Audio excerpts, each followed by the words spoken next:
Hallo, folkens, og velkommen til Ølprat, podcasten som leverer entusiasme og ølkunnskap rett i øret ditt. Og mitt navn er, som alltid, Jørn Idar, og i dag så har jeg med meg en herremann fra mitt favorittølland, nemlig Belgia, nærmere bestemt Hakim fra Brouwerij de Halve Maan i Brugge. En av de mest besøkte bryggeriene i hele Belgia. Et ganske så unikt bryggeri som har tappeanlegget sitt 3,3 kilometer unna bryggeriet. Hvordan får du til det? Jo, med en verdensnyhet på det tidspunktet, som du skal få lære mer om i denne episoden. Så vet du hva, jeg tenker at du kan fylle kaffekoppen, eventuelt glasset med noe høyt skummende, og lande tilbake for denne episoden av Ølprat.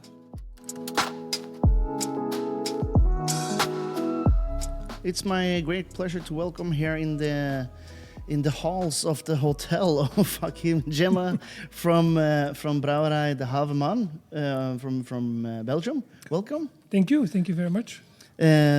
Not your first time in Oslo? The second time. Second time? Yeah. But probably the first time recording a podcast in a hotel lobby. Absolutely. Yeah. I gotta admit, it's the first time for me as well, so we're... Quite exciting. Yeah.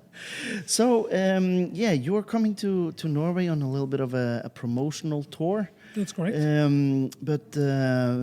But I wanted to ask you a little bit about your background. You're from hospitality and hotels and, right. and working with this.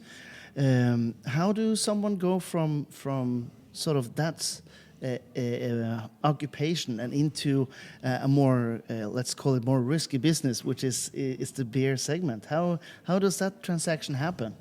Well, that's correct. I came from the hospitality business. I used to work in Mexico for quite a long time. But I was born and raised in Bruges. And if you're born and raised in Bruges, you're born and raised into beer. Yeah. Huh? So at the end of the line, you go always back to the roots. And that's what I did. I returned to Bruges. And I had the fantastic opportunity to work for Brouwerij de Halve Maan, which is a family brewery, sixth generation already. Started in 1856. So that's quite a way back, ago. A long time back, yeah.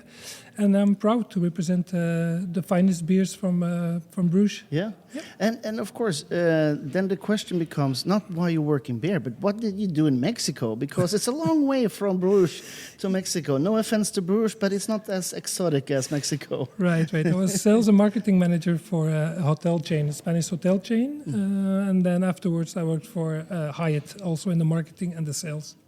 So a total different branch, but at the end of the line, Belgium called me back. Yeah, that kind of makes sense. This is one of the things when I'm out doing events and tasting with the, sort of a Belgium theme. That beer is just a part of the culture. It's just a part of who you are as a Belgian. Yes. And then there are some who has it more in their blood than others. For instance, if you're from Bruges, beer is even more important than some other places around Belgium. What is do you have any like what should we say, like first memories of your this quote unquote discovering proper beer, so not just Heineken? And that was B77 when I was born, and I opened my eyes. I saw. No, just kidding. The affiliation with beer in Belgium is something like it's like written in our DNA. We have, of course, the famous. It sounds cliche, but it is like this. We have the chocolate and we have the French fries, and beer is something that you even. On family matters, if you're 6, 7, you have your first beer, table beer on the table, which consists of 1.5%. Yeah. Imagine, like 25 years ago, they even served beer to youngsters in school. Yes. With 1.5% of alcohol, everybody could have a glass of table beer.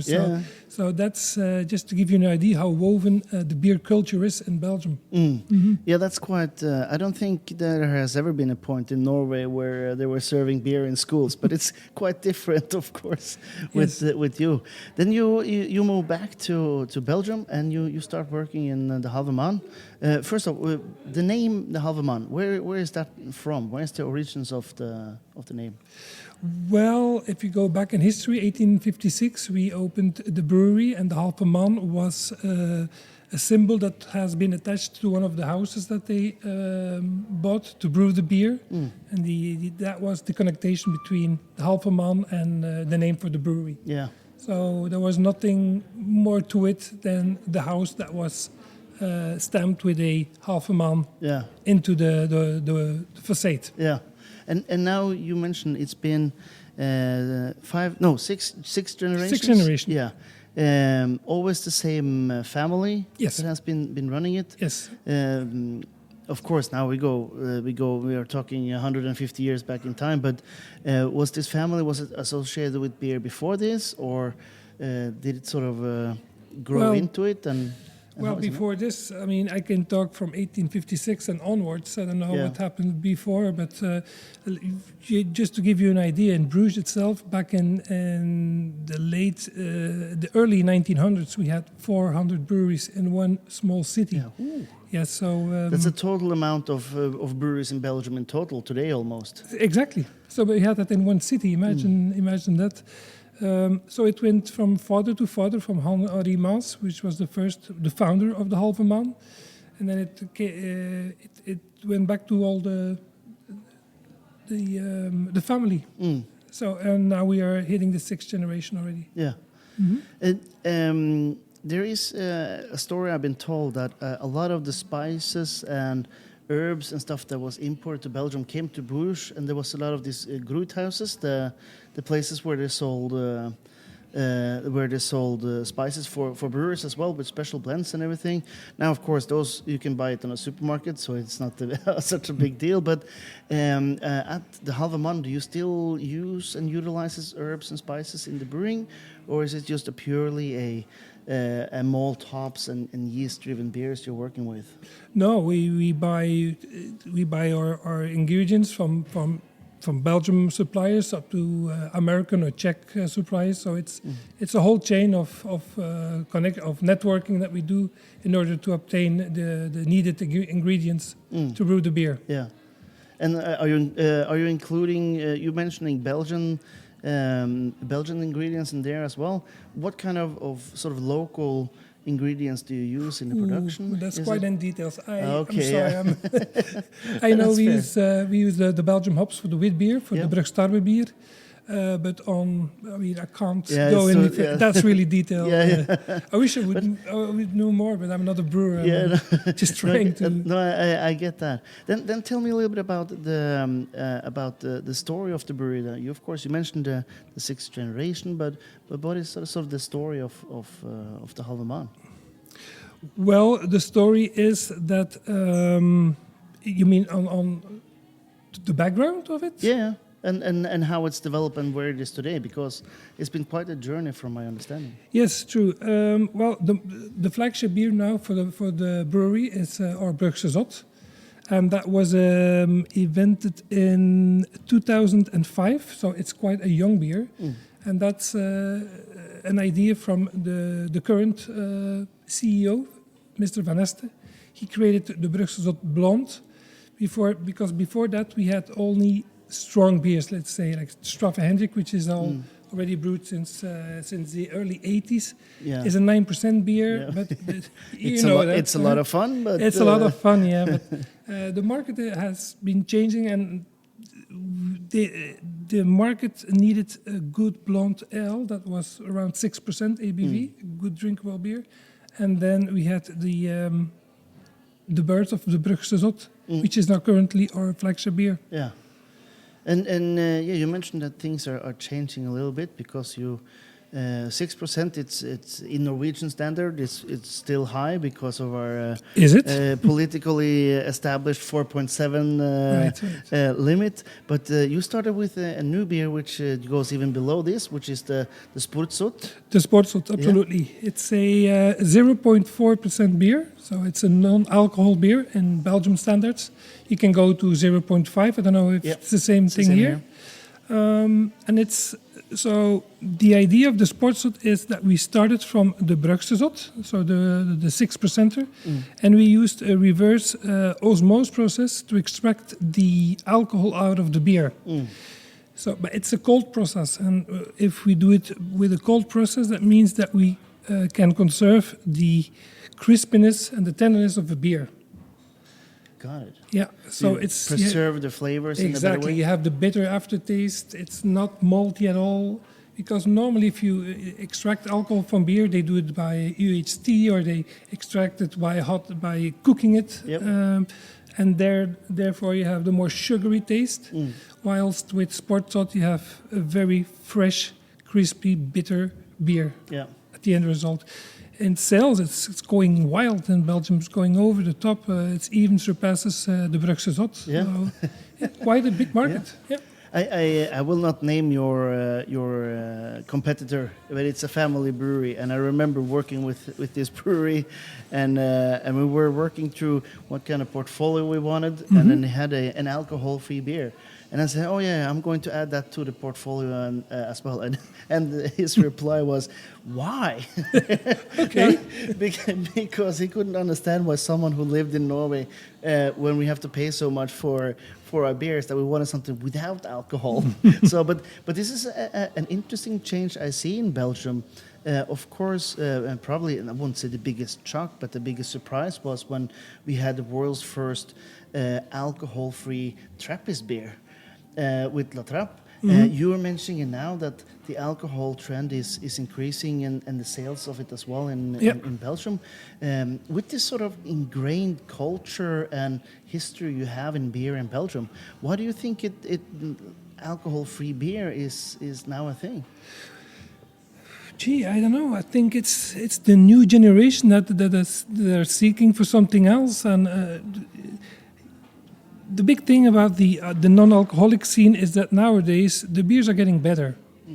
You know, it still has. We were the first, to invent a beer with a real beer taste to it. Yeah. So the gap is less now. I mean, we take out the alcohol, but you can still enjoy the flavors and the craftsmanship of a regular beer, and that was our key to success with Sportzot. Yeah. Also, the world is shifting to another dimension now.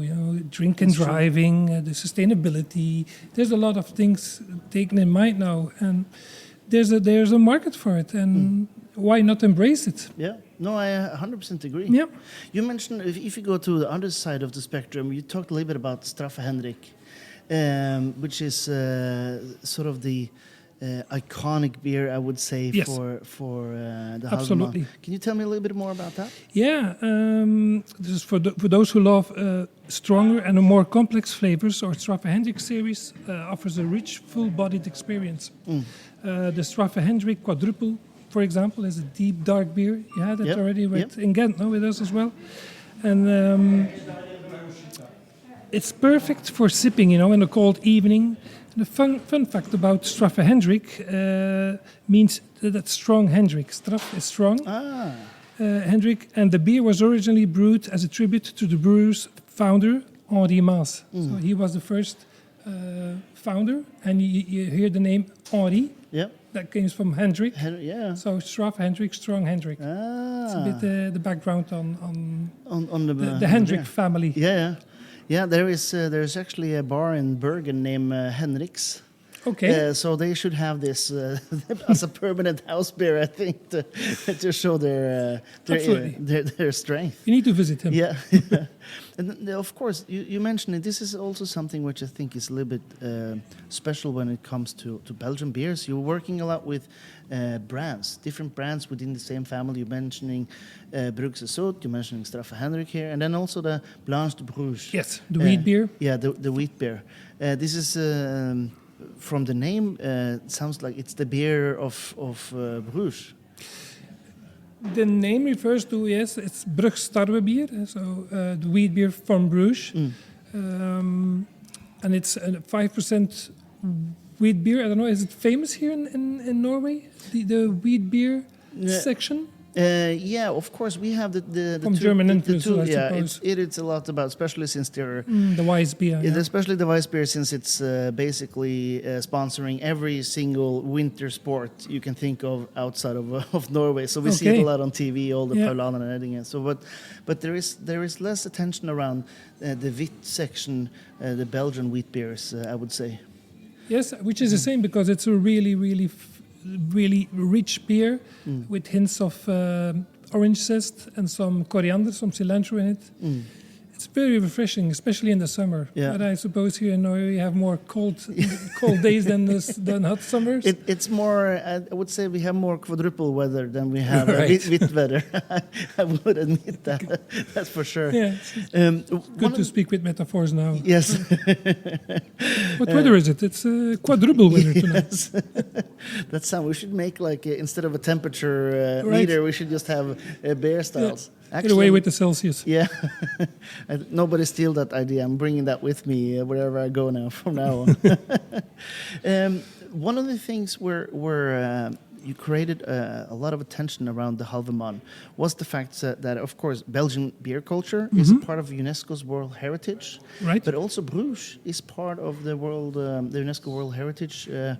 Yes. And this creates, of course, some opportunities like tourism and attention and, the preservative of the history and the buildings and everything. Yes. But it also is very, very hard to run an industry in such a town where everything is protected. Right. And the Halve Maan became world famous because you did something a little bit different with your beers, and both for the town and the city, and for the environment, you created a very special pipeline. We did actually. As you mentioned earlier, Bruges is UNESCO heritage, UNESCO protected, and our brewery is situated in the middle, in the heart of the city center. So you know what it means if you're expanding your brewery and you have a lot of beers that comes out the brewery. You need a lot of trucks to get in first, and then to go out. So in order to rethink the whole process of truckloads coming in on daily basis, the current CEO thought about installing a pipeline that transports our beer from the brewery to the bottle plant, which is 3.3 kilometers outside the city center. So it was a very crazy idea, and people at first sight they thought it was a joke. Yeah. But after a couple of years of hard negotiation with city centers and with governments, he got the permission to excavate. Yeah.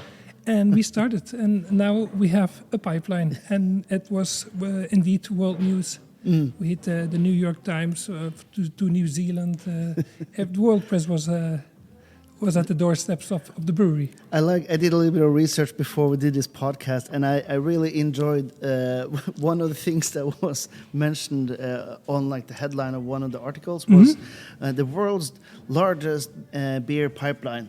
And then my first thought was, how many breweries actually have a pipeline to begin with? There can't be many. No. I think we're the sole brewery who has a pipeline transporting their beer. Imagine now being a plumber in Bruges at those times. We had an increase in people interested in being a plumber in Bruges when we excavated that. Make just a little bit of a detour just in case for the personal use. Hitting the jackpot and then the beer spreading out. Yeah, it's like Willy Wonka's, but for adults. For adults, instead of chocolate, it's beer. Yeah, I like that. But the nice thing about this, because we had a small talk as well around sustainability, and that's something that I know in Norway is also a big thing in all the Nordic countries, and it's a good idea because we try to mix up brewer tradition with innovation. That's something we did with the bottle plant, which is on sustainability, a really high-end bottling plant where we do almost 100% of circulation within the bottle plant. Yeah. So also for us as a company, everything that has to do with sustainability, we take good pride into it in order to grow with the brewery, because the brewery is from 1856, but we are still investing in sustainability, and that's a good thing, not only for the planet but also for the beer itself and for the whole industry. I think it's a little bit interesting to see. It's been a challenge all over Europe, all over the modern Western world when it comes to the sales of craft beer. For Belgian breweries, it's different. For us, Belgian beers can still be considered craft. But when you talk about a brewery which has 150 years old history, you might not think of it as craft, but it's quite a challenging.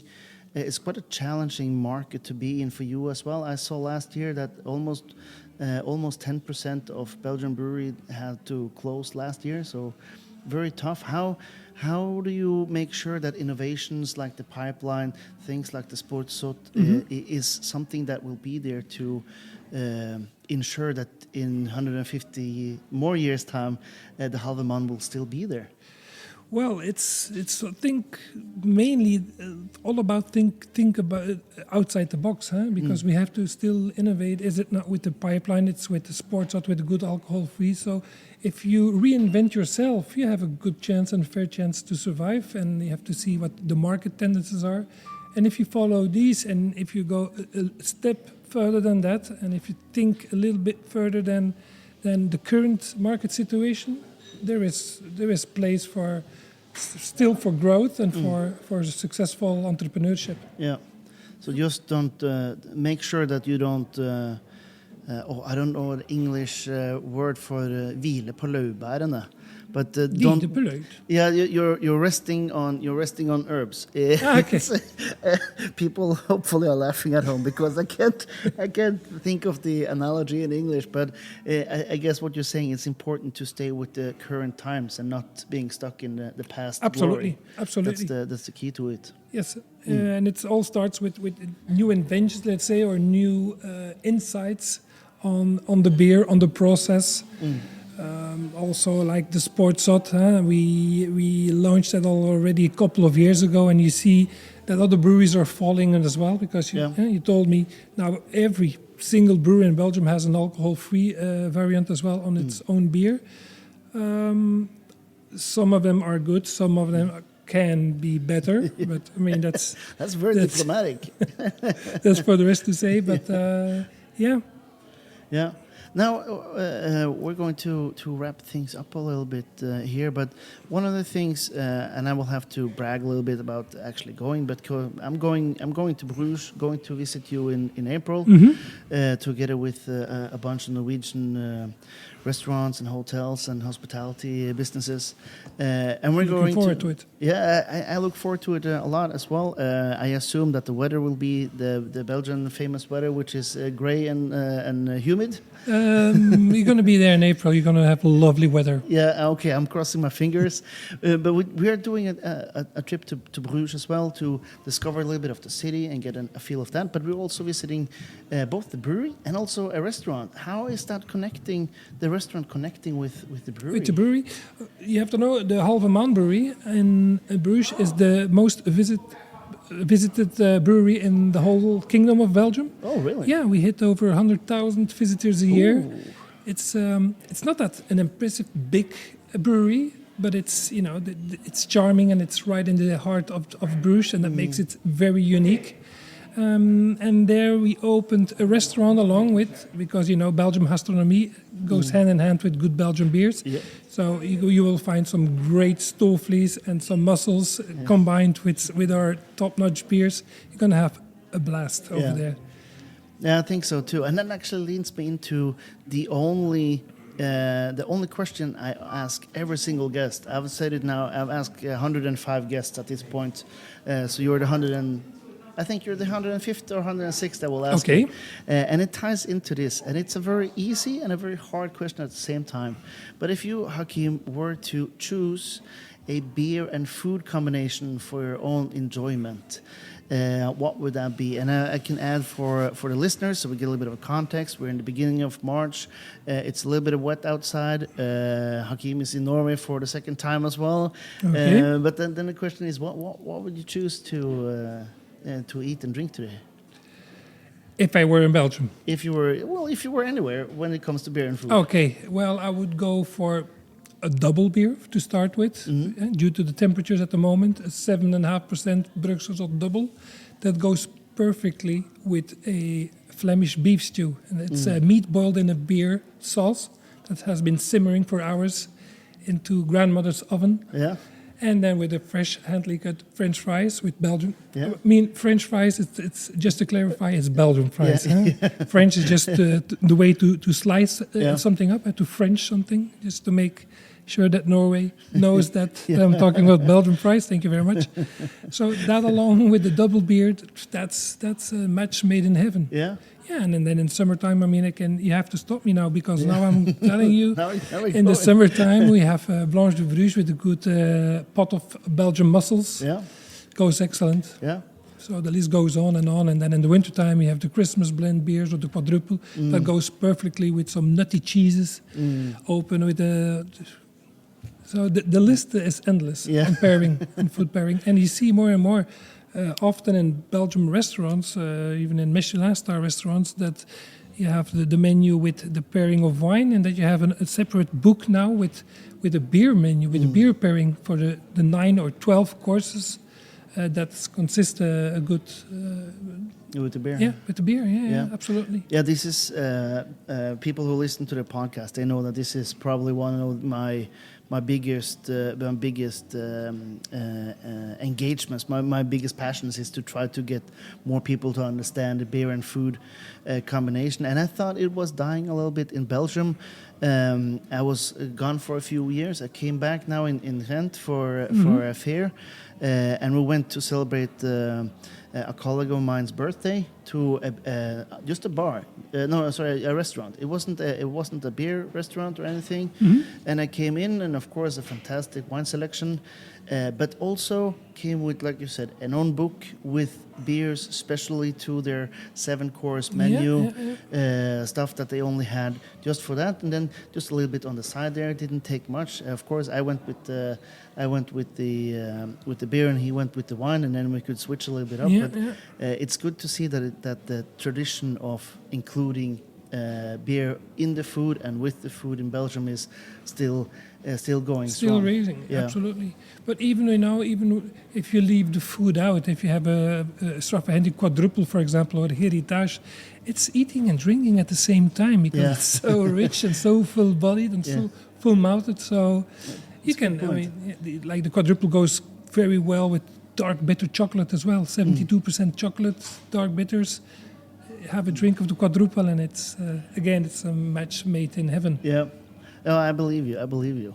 Is there anything else you want to add before we wrap it up for now? Well, I'm really honored that our beers now are finding his way to Norway. Thank you very much for that. And I hope Norwegians will enjoy the culture and the whole beer scene of Belgium. And I hope that every sip of a Brugse Zot will transport them to the cobblestones of Bruges. I hope so too. It's and I can tell you that based on the last 2 weeks of events which I've had, one a full small festival with only Belgian beers, and then only 2 days ago I had one in Levanger, which is up north. Where it was sold out, only talking about Belgian beers. So the love for Belgian beers is strong in Norway, and I'm sure there are plenty of beer lovers who would love to see it come back to the market now. Thank you, Norway. Thank you for that. All right, Hakim. Thank you very much for the talk. Thank you, Jørn. Pleasure. Takk til Hakim for en hyggelig ølprat og en liten introduksjon i Brugge sin ølverden. Og ikke minst, tusen takk til dere som hører på. Mange av dere som hører på, abonnerer ikke. Skjerp dere, folkens. Få det på. Det er med på å hjelpe algoritmene til å dytte det her opp, sånn at vi får med oss flere som lytter på, og gir muligheter for nye gjester, og rett og slett mer moro for alle som er med på det her øltoget. Så abonner, og tips gjerne en nabo, en kompis, en venn, en familiemedlem som er litt glad i øl, sånn at vi får mer folk med her. Nå gjenstår det bare for meg å si takk for følget for denne gangen, og så vil jeg si at hvis du har hørt så langt som det her i podcasten, så er du en aldri så liten superfan. Takk for at du er med. Livet, folkens, er alt for kort for å drikke dårlig øl.